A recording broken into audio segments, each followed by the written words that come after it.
I am joined by professor Sanjay Dwivedi. आप director general हैं Indian institute of mass communication के। Sir, ये वो संस्था है जो आर्ट ऑफ कम्युनिकेशन भी सिखाती है, बिजनेस ऑफ कम्युनिकेशन भी सिखाती है, और ग्लोबल पैंडमिक जब था उस वक्त भारत सरकार के लिए कम्युनिकेट करना कि कैसे पैंडमिक से आप निकलें, कैसे आप अपने आप को एक्लेमेटाइज करें, अपने आप को सेल्फ आइसोलेट करें, और भारत सरकार के लिए कम्युनिकेशन करना पूरे हिंदुस्तान में दिल्ली से लेकर के गांव-गांव तक, ये इम्पॉर्टेंट है। ये आपका वो संस्थान है Indian institute of mass communication. थोड़ा सा उसके बारे में बताएं सर। देखिए, भारतीय जनसंचार संस्थान Indian institute of mass communication बहुत ही महत्वपूर्ण संस्था है इस दृष्टि से कि इसने पिछले लंबी यात्रा में बहुत श्रेष्ठ कम्युनिकेटर्स हिंदुस्तान को ही नहीं बल्कि पूरी दुनिया को दिए हैं। और यहाँ से निकले हुए जो पत्रकार हैं, मीडियाकर्मी हैं, विज्ञापन के और जनसंपर्क के जो अधिकारी हैं, वो आज पूरी दुनिया के अंदर बहुत श्रेष्ठ काम कर रहे हैं। और मुझे लगता है कि हिंदुस्तान ही नहीं बल्कि सारी जो कम्युनिकेशन की दुनिया बनती है उसमें बहुत बड़ा काम हमारे लोगों ने किया है। 1965 में श्रीमती इंदिरा गांधी जब वो सूचना प्रसारण मंत्री बनी तो उन्होंने संस्थान की स्थापना की। तब से लेके आज तक लगातार हम आगे बढ़े हैं और हमारे तमाम जो पाठ्यक्रम हैं उन पाठ्यक्रमों से लगातार अच्छे विद्यार्थियों को ने काम किया और वो निकल करके कम्युनिकेशन की दुनिया में बहुत बेहतर काम कर रहे हैं और नेतृत्वकारी भूमिका में हैं। सर, अभी पिछले कुछ महीनों में आपका भारत सरकार के राष्ट्रपति से लेकर के मंत्रियों तक का एक सिलसिला हमने देखा ट्विटर पे, और आप सारे जगह कम्युनिकेट भी कर पा रहे थे। आपने एक रिसर्च सेंटर की तरह excellence research centre Indian institute of mass communication बने, उस पर आपकी मुहिम जब से आपने पदभार संभाला है तब से उस पर बहुत ज़्यादा आपने फोकस दिया है। क्या वजह है और क्या हो रहा है? देखिए, कोशिश ये है कि कोई भी जो शिक्षण संस्था होती है वह शोध और अनुसंधान के कार्यों से समृद्ध होती है। तो भारत सरकार के लिए अनेक शोध काम हम करते हैं, बहुत सारे विभागों का हमने शोध का काम किया। इसके अलावा अभी जो बहुत महत्वपूर्ण रिसर्च हमने की जिस पे बड़ी चर्चा है और उस पर बड़ी महत्वपूर्ण फाइंडिंग्स अभी आनी शेष हैं। एक तो हमने इस पर बड़ा विमर्श रखा कि पेंडेमिक के दौरान हिंदुस्तान के बारे में, भारत के बारे में विदेशी मीडिया ने किस तरह का कवरेज किया, उसको लेके एक विमर्श हमने रखा और एक सर्वेक्षण भी किया। एक बहुत महत्वपूर्ण काम हम कर रहे हैं कि किस तरह से भारत की छवि को दुनिया के अंदर खराब करने का प्रयास किया गया। क्योंकि देखिए, कहीं ना कहीं एक जो उपनिवेशवाद की जो मानसिकता है वो अभी भी बनी हुई, अभी भी हिंदुस्तान एक आगे बढ़ता हुआ, तेजी से प्रगति करता हुआ देश है। इसको स्वीकार करने को लोग तैयार नहीं हैं। वे अपनी कमियों को नहीं देखते कि उनके यहाँ क्या हो रहा है, वो हमारे बारे में बताते कि ये हमारी कमियां हैं। मुझे लगता है कि जो पूरे वर्ल्ड मीडिया का रोल था पेंडेमिक के दौरान वो अच्छा नहीं था। इस नाते हम इस पे एक महत्वपूर्ण संदर्भ पे गए, उस रिसर्च को देखा और उसके नाते काफ़ी नए तरह की फाइंडिंग्स हमें मिल के आ रही हैं। और जब हम इसका फाइनल रिसर्च प्रोजेक्ट लेके आपके सामने आएंगे तो बहुत सारे तथ्य हमारे सामने होंगे जिससे पश्चिमी मीडिया की भूमिका जो है भारत के बारे में वो कितनी दुराग्रहपूर्ण है वो आप सबके सामने आएगी। सर, आपने जो कहा उससे एक बात मुझे ध्यान आ रहा है कि इंडियन वेरिएंट ऑफ कोविड जो बाद में डेल्टा वेरिएंट हुआ, मैंने भी सरकार में ट्वीट किया, सरकार के लोगों ने भी वर्ल्ड हेल्थ ऑर्गेनाइजेशन और यूनाइटेड नेशंस में भी उस बात को रखा कि ये जो इंडियन वेरिएंट का जो दुष्प्रचार, मैड काउ डिजीज़, ये सब जो होती हैं, जो जैसा आप रिसर्च पे आप लोग काम कर रहे हैं और बहुत जल्दी उस पर एक शोध का बहुत एक निचोड़ अमृत निकल के आएगा, थोड़ा सा उस पर डिटेल में बताएं। क्योंकि इंडियन वेरिएंट ऑफ कोविड को कई महीनों तक चलाया गया पूरी वर्ल्ड मीडिया में। जब हिंदुस्तान ने और मैंने जब कहना शुरू किया कि ये लंदन वेरिएंट है और वुहान वेरिएंट है, तब लोगों को लगा कि नहीं, अब इंडियन वेरिएंट को हम डेल्टा वेरिएंट कह लें तो वो शायद हमारे लिए ठीक रहेगा। देखिए, ऐसा है कि एक मानसिकता बनी हुई है विदेशी मीडिया की कि पहले से ये था कि पहले तो सांप सपेरों का देश ऐसा कह करके हमको विज्ञापित किया गया, बताया गया। बाद के दिनों में जो भी हमारे यहाँ चीज़ें होती हैं उसको लेके एक अलग तरह से देखने की दृष्टि होती है। क्योंकि पहली जो चीज़ है ना कि एक रेसिज्म है वो तो कहीं ना कहीं है कि वो हमें अपने समतुल्य, अपने बराबर मानने को तैयार नहीं है। तो वो एक समस्या है कि जो एशियाई देशों की तरफ या भारत जैसे देशों की तरफ देखने की दृष्टि है पश्चिम मीडिया की, वह कहीं ना कहीं बायस है और उस बायस का हमें शिकार होना पड़ता है। जैसे मानवाधिकारों के सवाल उठाते हैं वो, इसी तरह अभी कोरोना वेरिएंट के दौरान आपने देखा किस किस तरह की चीज़ें उठाई गई। तो ये सारी चीज़ें जुड़ी हुई हैं और इसके नाते अब हमको ज़्यादा रिसर्च पर फोकस करना पड़ेगा, तथ्य सामने लाने पड़ेंगे और उन तथ्यों को सामने ला करके सच्चाइयाँ लोगों के सामने रखनी पड़ेंगी। उसको लेकर के मैं आपको बताना चाहूँगा कि हमने जो हमारे रिसर्च जर्नल थे उनको एक तरह से रिलॉन्च किया है। कम्युनिकेटर अंग्रेजी में और हिंदी में संचार माध्यम का हमारा जो रिसर्च जर्नल है वो रिलॉन्च हुए हैं। और बहुत खुशी की बात है कि यूजीसी की जो केयर लिस्ट है उसमें दोनों जर्नल्स को मान्यता मिली है और इसमें सभी रिसर्चर्स अपने रिसर्च पेपर्स भेज सकते हैं। तो ऐसे जो बहुत सारे जो विषय हैं जो हिंदुस्तान की ज़रूरत से जुड़े हुए हैं, कम्युनिकेशन की ज़रूरत से जुड़े हुए हैं, वो रिसर्च पेपर इसमें प्रकाशित किए जाएंगे। इसके अलावा 2 अन्य पत्रिकाएं भी और हम लेकर के आ रहे हैं। वह भी मतलब क्योंकि किसी भी तरह के लेखन में रिसर्च अपने आप में एक अनिवार्य उपस्थिति होती ही है। तो राजभाषा को लेकर एक पत्रिका हम लेके आ रहे हैं और इसके अलावा एक संचार सृजन नाम की पत्रिका लेके आ रहे हैं। और एक घोषणा और भी मैं आपके माध्यम से करना चाहता हूं कि हिंदी और भारतीय भाषाओं में मीडिया और कम्युनिकेशन पर साहित्य उपलब्ध नहीं है, पाठ्य पुस्तकें उपलब्ध नहीं है। और ज़्यादातर हमें पढ़ाई पश्चिमी मीडिया पर जो लिखी गई पुस्तकें हैं या उस मॉडल पर लिखी गई किताबें उसको हमको पढ़ना पड़ता है। तो इंडियन एथॉस को लेकर, भारतीय जो परंपराएं हैं उसको लेकर के जो किताबें पाठ्य पुस्तकें तैयार हों, ये हमारी ज़रूरत है।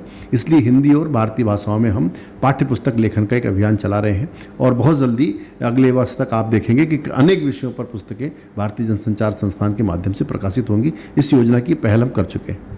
ये बहुत ही खुशी की बात है कि भारतीय भाषाओं में आप पाठ्य पुस्तकें लेके आ रही है। उससे क्या होगा कि जहाँ जहाँ आपके सेंटर्स खुल रहे हैं, अब तो पैन इंडिया बहुत अच्छा फुटप्रिंट बढ़ता ही जा रहा है आप लोगों के प्रयास से। लेकिन एक बात जो सामने आती है सर कि कम्युनिकेशन जो हम कम्युनिकेट कर रहे हैं, क्योंकि ये स्टूडेंट है, एक यूनिवर्सिटी है, एक ऑर्गेनाइजेशन है Indian institute of mass communication, ये डीम्ड यूनिवर्सिटी का एक सपना देखते आ रही है। उस पर कितना काम हो पाया है, कितना आगे हम लोग बढ़ पाए?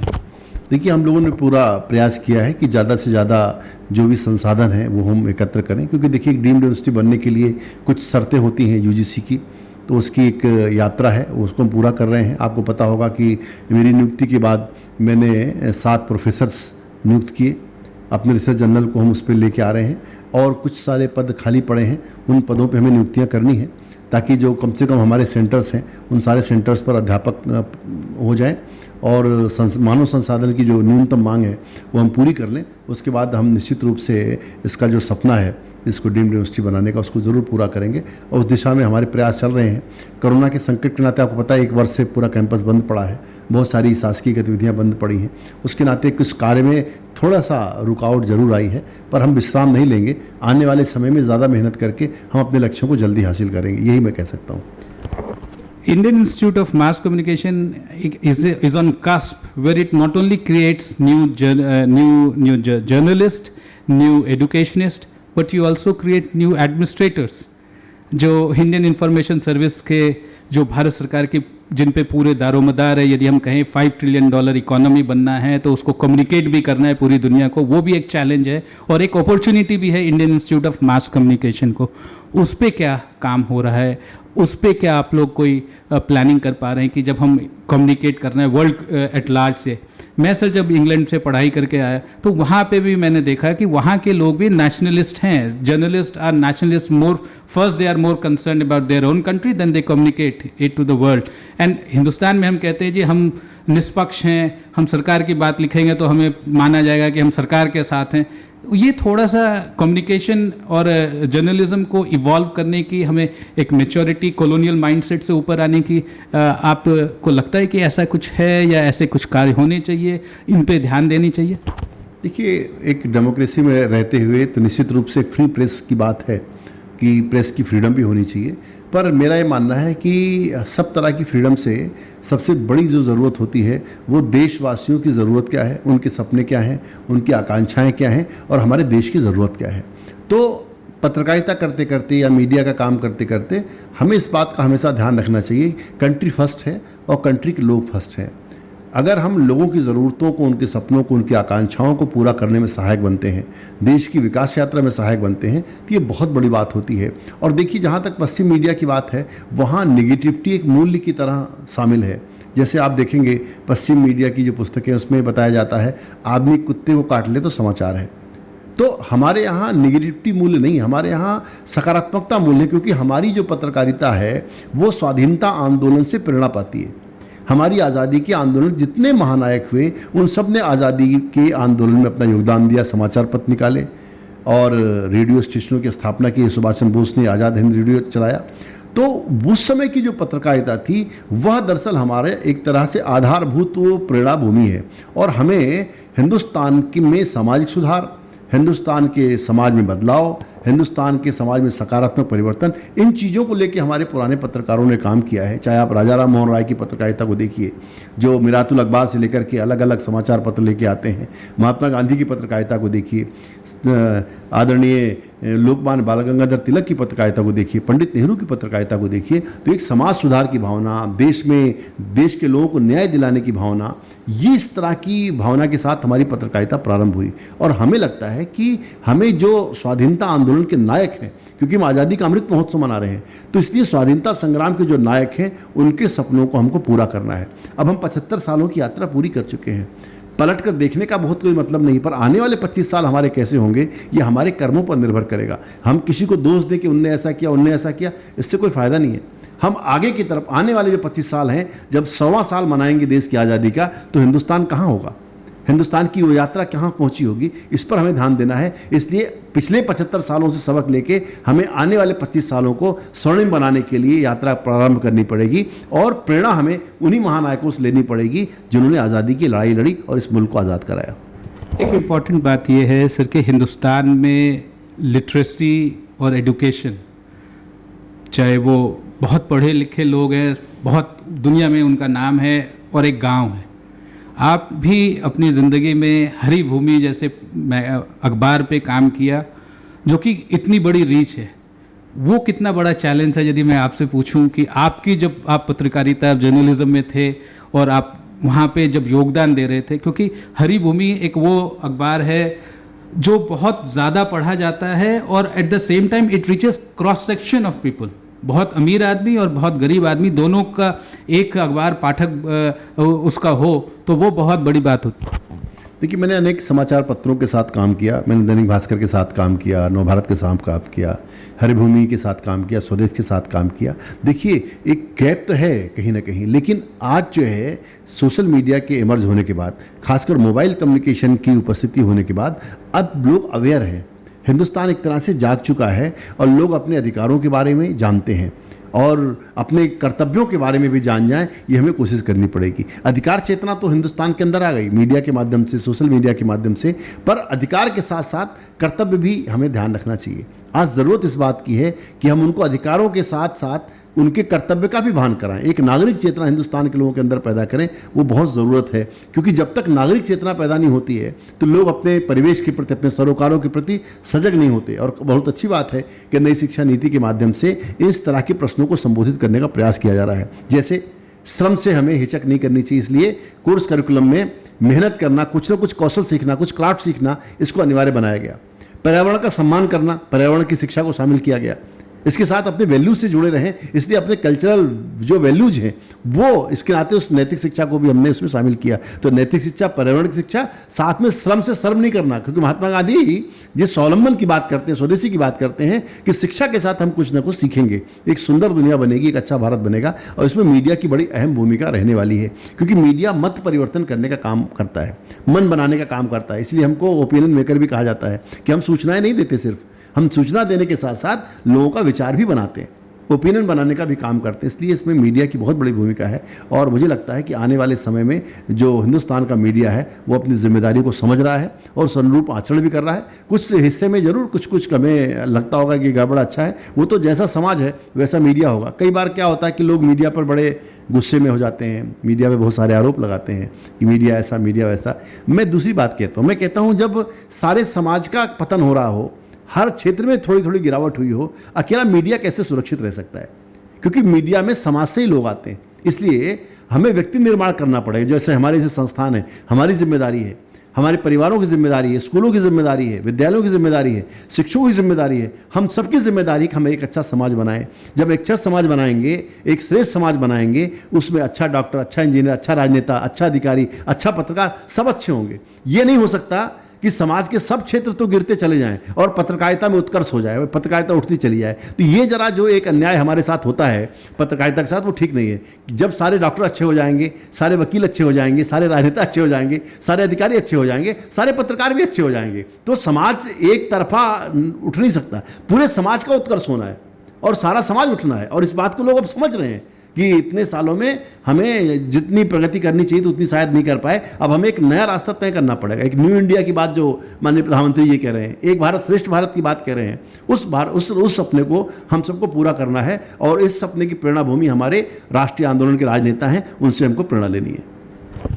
एक थोड़ा आउट ऑफ कॉन्टेक्स्ट सवाल है, लेकिन फिर भी कॉन्टेक्स्ट में इसलिए मैं आपसे पूछना चाह रहा हूँ। जब रेलवेज अंग्रेजों ने लाया था तो इंडिया को इंटीग्रेट किया और हमने अंग्रेजों को बाहर फेंका, क्योंकि India could integrate and communicate. आज मोदी जी पूरी हिंदुस्तान में डिजिटल एक रिवोल्यूशन लेके आ रहे हैं।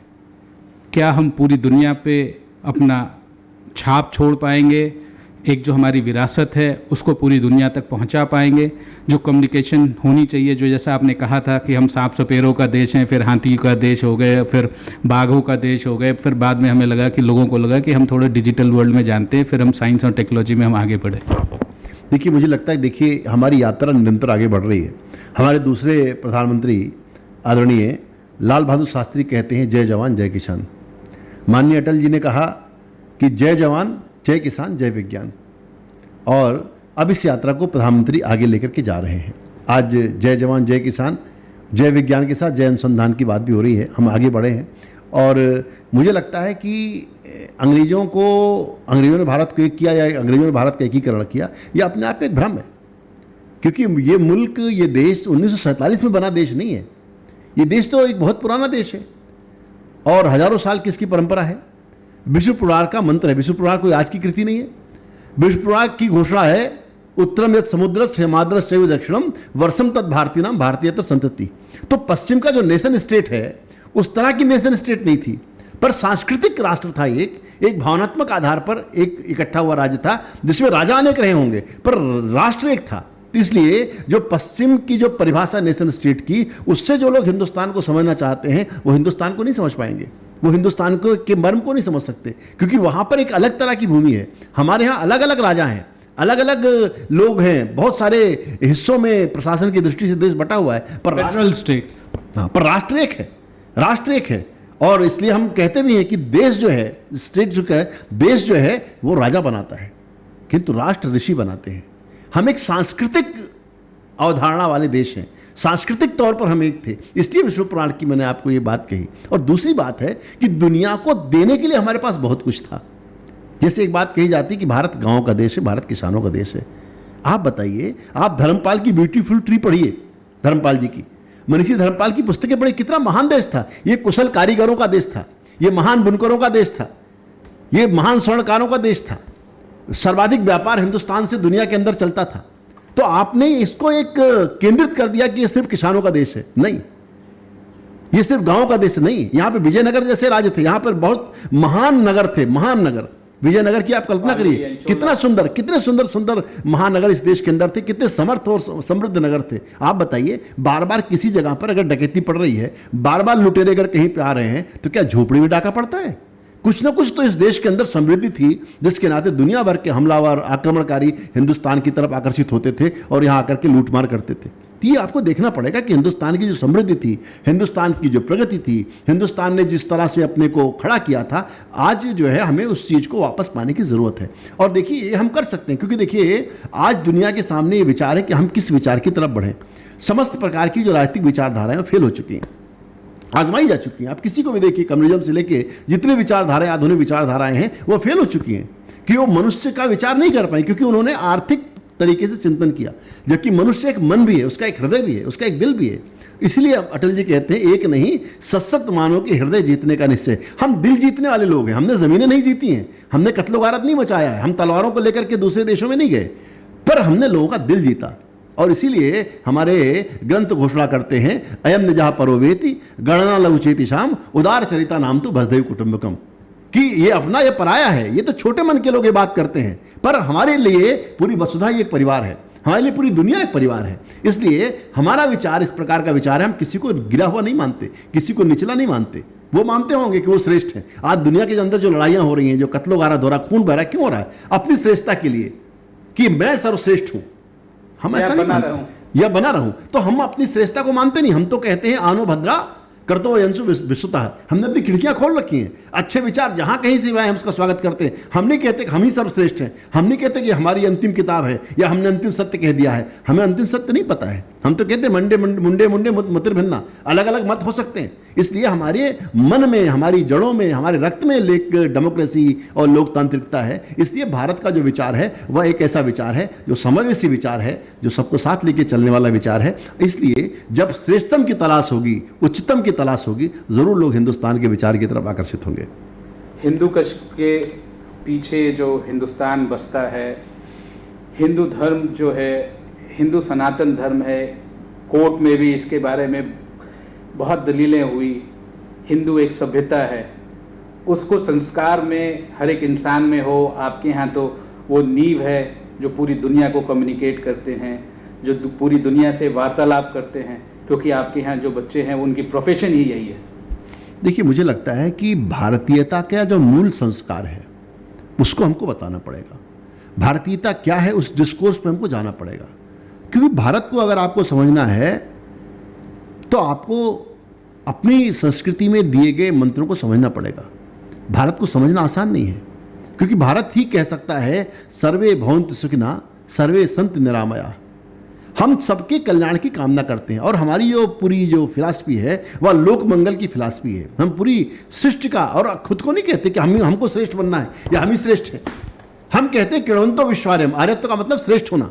किरणवंतो, पूरे विश्व को हमको आर्य बनाना है, पूरे विश्व को हमको श्रेष्ठ बनाना है। और जब हम श्रेष्ठता के लिए हम बात करते हैं, आगे बढ़ाने के लोगों की बात करते हैं, तो लोग हमसे जुड़ते हुए चले जाते हैं। इसलिए भारत का जो विचार है वह धार्मिक विचार नहीं है, भारत का विचार आध्यात्मिक विचार है। स्पिरिचुअल पावर को आपकी बढ़ाता है, आपके मन के जो प्रश्न हैं उनके समाधान खोजता है और आपको एक अच्छे मनुष्य बनने में मदद करता है। और तब आप जो है मानवता के प्रति, पर्यावरण के प्रति, प्रकृति के प्रति, अपनी सारी कायनात के प्रति आप ऋणी हो जाते हैं और उसके लिए आप जीवन जीना प्रारंभ कर देते हैं। इसलिए उस भारत को समझना है तो अपने प्रकृति के साथ जो हमारा संवाद है, हमारे ऋषि मुनियों का जो संवाद है प्रकृति के साथ, उस संवाद को समझना पड़ेगा।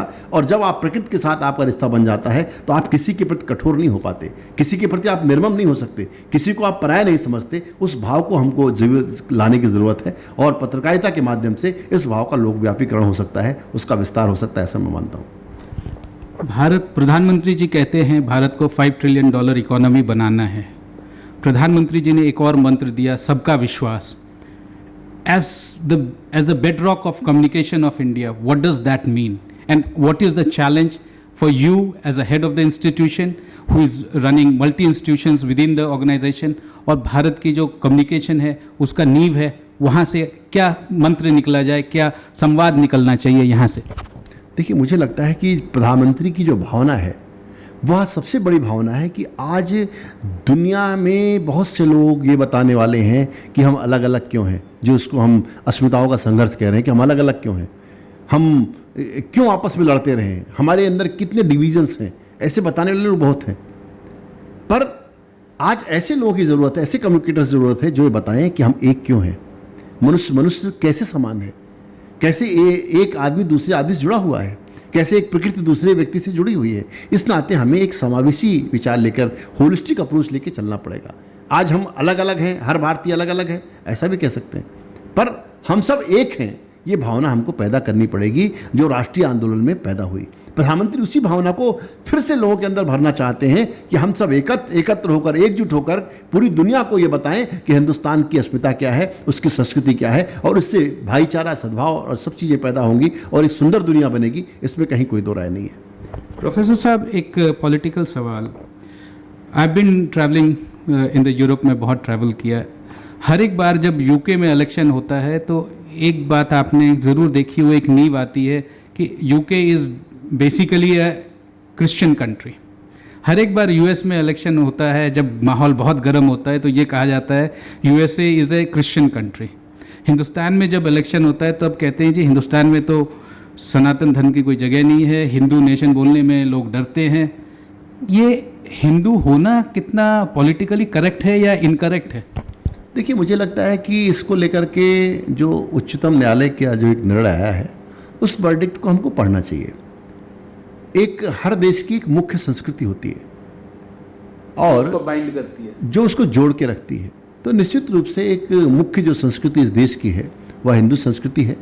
उसको आप भारतीय संस्कृति का नाम भी दे सकते हैं और भारतीयता भी कह सकते हैं, राष्ट्रत्व भी कह सकते हैं, नेशनहुड जिसे हम कहते हैं। तो एक मूल संस्कृति हर देश की होती है, उसमें पूजा पद्धति कहीं आड़े नहीं आती है।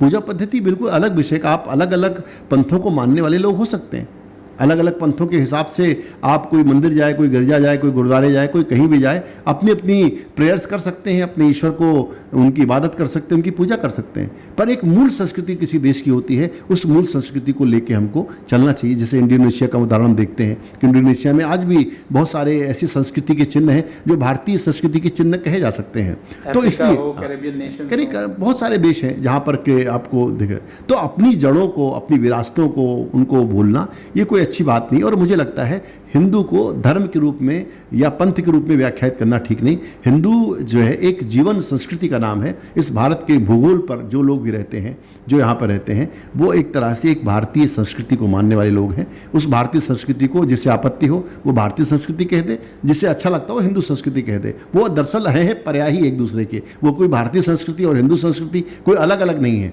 इसलिए हिंदू को पंथ मानने के बजाय मैं मानता हूँ कि हिंदू एक जीवन संस्कृति है और जो इस भूगोल पर जो लोग रहते हैं वो उसके साथ समरस हैं और उसके साथ रहते हैं। तो इसमें कोई किसी की पूजा पद्धति आड़े नहीं आती और भारत बोध के साथ, भारतीयता के साथ हम सब रहते हैं, एक होकर के मिल करके रहते हैं और आगे बढ़े हैं। इतने सालों में हमने देखा कि भारत में सब तरह की जो पंथ हैं, सब तरह की जो विचारधाराएँ हैं, उनका आदर किया है, उनको अपनी ज़मीन पर स्वीकार किया है, उनको अपनों सा ही प्यार दिया, उनको पराया नहीं माना। भारत तो किसी को पराया नहीं मानता, वरना वसुधैव कुटुंबकम की बात ही हम नहीं करते।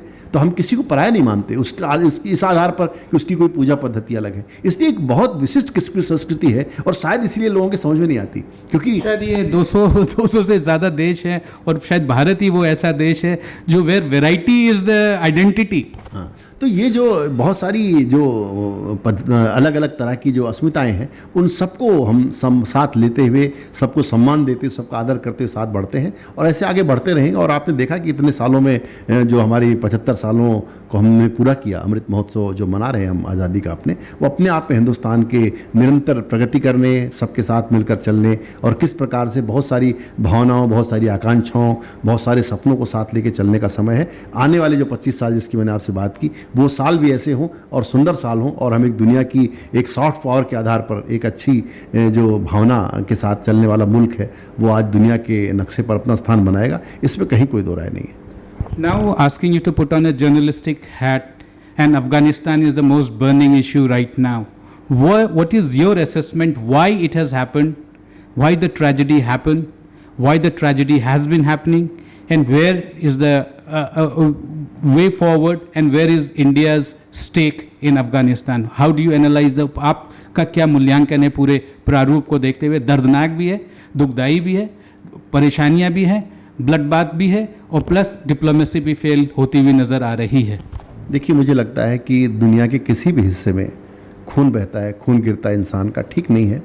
और मुझे लगता है जो भी शासन आए अफ़गानिस्तान में या किसी भी मुल्क में जो लड़ रहे हैं आपस में या जो भी है, तो उन्हें ध्यान रखना चाहिए कि हम औरतों को, बच्चों को और ख़ासकर मानवाधिकार, ह्यूमन राइट्स की चिंता करें और उनको उनके जो अधिकार हैं, शिक्षा का अधिकार है, सम्मान के साथ जीवन जीने का अधिकार है, वो सब उनको मिलने चाहिए।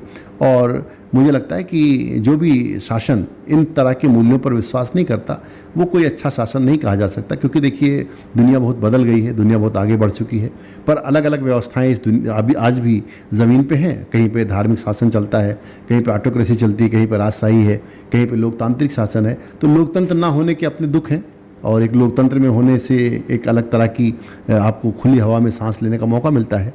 जो पंथ के आधार पर बने हुए राज्य हैं, उन पे आप इसकी कल्पना नहीं कर सकते। तो मुझे लगता है कि जो पंथ के आधार पर बने हुए राज्य हैं, वहाँ पर निश्चित रूप से जो है ह्यूमन राइट्स का वायलेशन होता है और वहाँ पर महिलाओं के लिए, बच्चों के लिए थोड़ी समस्या ज़रूर होती है। पर इसमें हम सब बहुत कहने की स्थिति में नहीं है। हम अफ़गानिस्तान के लोग हैं, उनके दुख में उनके साथ ही खड़े हो सकते हैं और उनके लिए ऊपर और दुआ कर सकते हैं कि वो उनको अच्छी ज़िंदगी मिले। एक बात इससे और छोटी सी बात ये आती है कि अभी हम पूरी दुनिया ये कोशिश कर रही है कि वहाँ से अफ़गानिस्तान से माइनॉरिटीज़ कैसे निकल आएँ। जब बामियान के गुफा में बमबारी हो रही थी, बारूद से उनके जो मूर्तियाँ थी बुद्ध के, उनको उड़ाया जा रहा था, तब ये कहा जा रहा था कि देखिए ये कैसा हो रहा है, लेकिन कोई ये नहीं कह रहा था कि वहाँ से विस्थापित क्यों हो रहे हैं। Where is the human rights of people there? Why Sikhs and Hindus have to and Christians have to leave Afghanistan or for that matter Pakistan? देखिए, मुझे लगता है कि जब पंथ के आधार पर या पांथिक भावनाओं के आधार पर जो भी राज्य जन्म लेंगे, वहाँ पर जो दूसरी पंथों को मानने वाले लोग हैं उनको परेशानियाँ होती हैं, और ये पूरी दुनिया के अंदर ये घटित होता है। और अलग अलग राज्य व्यवस्थाएं हैं, किसी को आप चैलेंज नहीं कर सकते, क्योंकि उनको अगर वहाँ के लोगों का समर्थन है या जिस भी कारणों से उन्होंने अगर किसी मुल्क पर अपना अधिकार जमा लिया है, अपनी अपनी व्यवस्थाएं लागू कर सकते हैं। हम क्योंकि एक डेमोक्रेसी में रहने वाले लोग हैं, लोकतंत्र में रहने वाले लोग हैं, तो हम यही कल्पना कर सकते हैं कि पूरी दुनिया के अंदर लोकतंत्र, डेमोक्रेसी की जो भावना है उससे बनी हुई सरकारें बने। क्योंकि आप जो पंथ के आधार बनी हुई सरकारें हैं, उनसे आप बहुत न्याय की और बहुत संवेदनशीलता की उम्मीद नहीं कर सकते। इसलिए इस तरह के प्रश्न भी बेईमानी है कि आप जो है उनसे कोई बहुत सदा सहता और बहुत वो दिनायतदारी के साथ लोगों के लिए काम करेंगे, ऐसा मानना ठीक नहीं है। जब पंथिक आधार पर राज्य बनेंगे, राजनीतिक कारणों से राज्य बनेंगे, तो उसका खामियाजा अंततः जनता को भुगतना पड़ता है। और मुझे लगता है कि हम सबको उन सब मुल्कों के लिए जहाँ पर इस तरह की स्थितियाँ हैं, दुआएं करनी चाहिए। आज़ादी के 75 साल के अमृत महोत्सव आईएमसी क्या कर रहा है और हम हिंदी पखवाड़ा में हैं, इन दोनों का क्या अपने इंस्टीट्यूशन में आपके जितने सेंटर्स हैं, कैसे आप लोग इसको मना रहे हैं या अपने स्टूडेंट्स को कैसे प्रोत्साहित कर पा रहे हैं? देखिए, अभी हिंदी पखवाड़े के दौरान हम दो बहुत महत्वपूर्ण विषयों पर विमर्श करने वाले हैं। एक विषय हमने रखा है कि आज़ादी के आंदोलन में किस प्रकार से भारतीय पत्रकारिता ने अपनी भूमिका निभाई है, उसको लेकर के बातचीत करेंगे, और क्या भूमिका है हिंदी समाचार पत्रों की, इसकी बात करेंगे। इसी तरह डिजिटल दुनिया में हिंदी की क्या स्थिति है, उसके बारे में एक संवाद हमने रखा है। इसके अलावा जो हमारे स्टाफ है, जो हमारे लोग हैं, उनके लिए बहुत सारी प्रतियोगिताएं कर रहे हैं ताकि वो हिंदी में काम करने के लिए प्रेरित हों, उनको राजभाषा में काम करने का अवसर मिले और वो प्रोत्साहित हों। इसलिए अलग अलग तरह की प्रतियोगिताएं, जिसमें निबंध प्रतियोगिताएं हैं, टाइपिंग की प्रतियोगिता है, ऐसी बहुत सारी प्रतियोगिताएं, जो कविता लेखन की प्रतियोगिता है। IAS के जो प्रशिक्षार्थी हैं, उनके लिए भी एक कार्यशाला करने जा रहे हैं कि किस तरह से वो अपने कामकाज में राजभाषा का उपयोग कर सकें। इसके साथ साथ जो है अमृत महोत्सव की जो आपने बात कही, तो अमृत महोत्सव को लेकर बहुत सारे कार्यक्रम होंगे। जो हमारा 1 अक्टूबर से नया सत्र प्रारंभ होगा, तो हम बहुत सारे कार्यक्रम करेंगे। पर उसके पूर्व हमने दोनों जो हमारी शोध पत्रिकाएं हैं और कम्युनिकेटर और संचार माध्यम, इन दोनों शोध पत्रिकाओं के अंक जो है हमने केंद्रित किए हैं आज़ादी के अमृत महोत्सव पर, ताकि कुछ अच्छे रिसर्च पेपर्स आएँ जिसमें पत्रकारिता का, कम्युनिकेशन का क्या योगदान है इस आज़ादी के अमृत महोत्सव में, उसके बारे में सामग्री होगी। और जो विविध आयोजन होंगे उनके साथ लोगों को जोड़ने का प्रयास करेंगे। एक आखिरी सवाल, सोशल मीडिया और डिजिटल कम्युनिकेशन का जो मिक्सचर है, इंफॉर्मेशन तो वहाँ से निकलती है, लेकिन हम उसको कहते हैं जी ये सोशल मीडिया, ये मेन स्ट्रीम मीडिया नहीं है।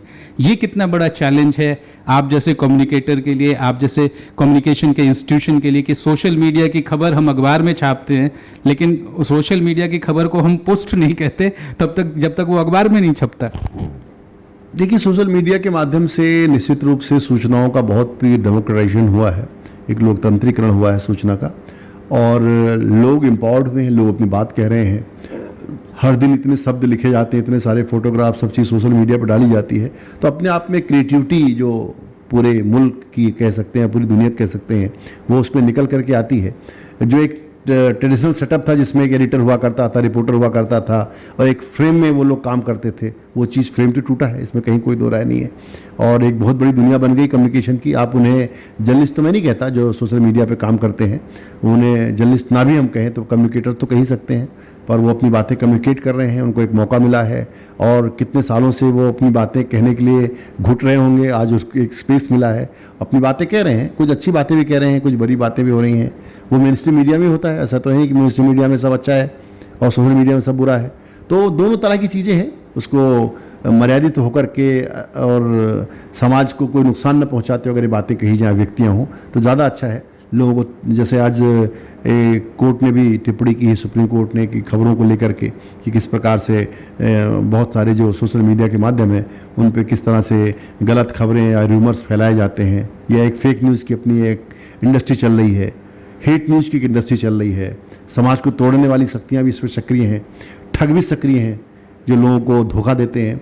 तो इस प्रकार की बहुत सारी बुराइयां भी माध्यम में आई हैं, और ये हर माध्यम के साथ होता है। जब एक नया माध्यम होता है, मुझे लगता है धीरे धीरे इसके मैकेनिज्म को लोग समझ रहे हैं, जिससे फैक्ट चेक की तरफ अब लोग जा रहे हैं, और कोर्स करिकुलम में भी फैक्ट चेक की चीज़ें शामिल की जा रही हैं। तो मुझे लगता है धीरे धीरे मैच्योरिटी आएगी और इस माध्यम का भी लोग सही और सतर्क इस्तेमाल करना सीख जाएंगे। सबसे बड़ी ज़रूरत है कि मीडिया लिटरेसी को हम अनिवार्य रूप से अपने पाठ्यक्रम का हिस्सा बनाएं, लिटरेट करें लोगों को, मीडिया की समझ पैदा करना लोगों के अंदर, मीडिया का सही इस्तेमाल करना लोग जानें, और फैक्ट चेक की चीज़ों को लोग समझें। तो निश्चित रूप से मीडिया का जब सही इस्तेमाल करना हमें आ जाएगा तो हमें धोखा देने वाली जो ताकतें हैं वो घर बैठ जाएंगी। ये बात सच कहा आपने कि शायद इसी वजह से need for journalists, need for fact-checking journalists has grown many more time.